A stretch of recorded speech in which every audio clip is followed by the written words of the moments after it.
Hello, everyone. Today's webinar is on informal discovery. My name is Joe Esquivel, and I'm with U.S. Equity Initiative, Private Member Association.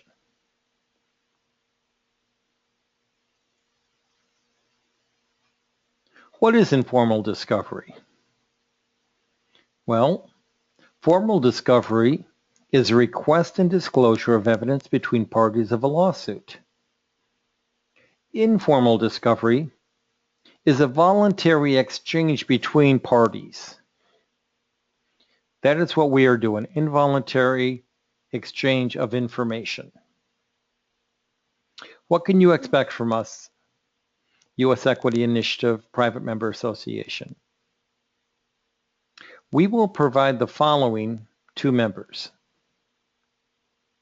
an EIR letter, which is also a error resolution and information request, a letter of rescission, and a letter of dispute will be sent when we receive your notice of default in a timely manner. There is a 30-day window in which to dispute your notice of default. Do not send us a notice of default and expect us to do a letter of dispute if the notice of default is a year late or 6 months late. You have only 30 days in which to respond to this notice of default and dispute that debt. When we dispute that debt, we want to make sure it's done correctly. Now let's ask, what is an error resolution and information request? Well, a notice of error is any written notice from the consumer that asserts and includes specific errors. Now, once the servicer has received a notice of error or an informal request, they have 5 days to acknowledge and 30 days to investigate, correct, or otherwise respond. What is the letter of rescission? Well, the letter of rescission is the act of rescinding your loan. Pursuant to 15 U.S.C. Section 1635, and as confirmed by the opinion of the United States Supreme Court in Janowski v.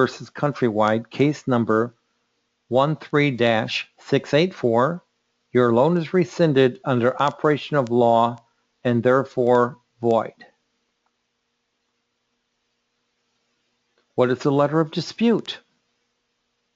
The letter of dispute will tell the collector the following information: that the homeowner is disputing the debt and that they request that the debt collector validate the debt.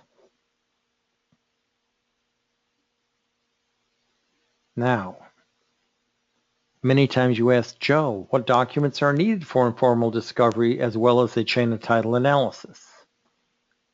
Here is a list of documents that we will need.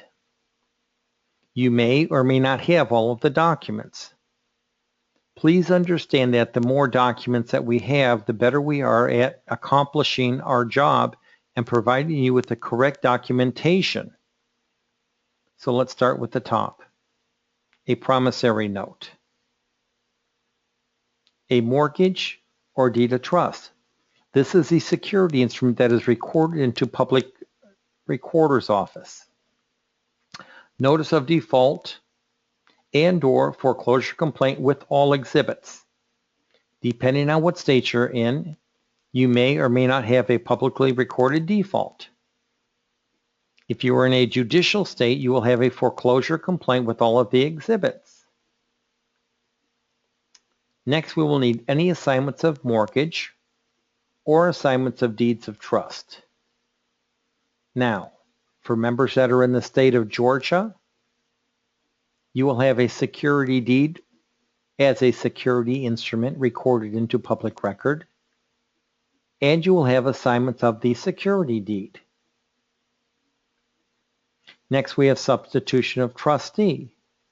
Again, depending whether you're in a judicial state or a non-judicial state, you may or may not have this document. If you're in a non-judicial state, you will have this document.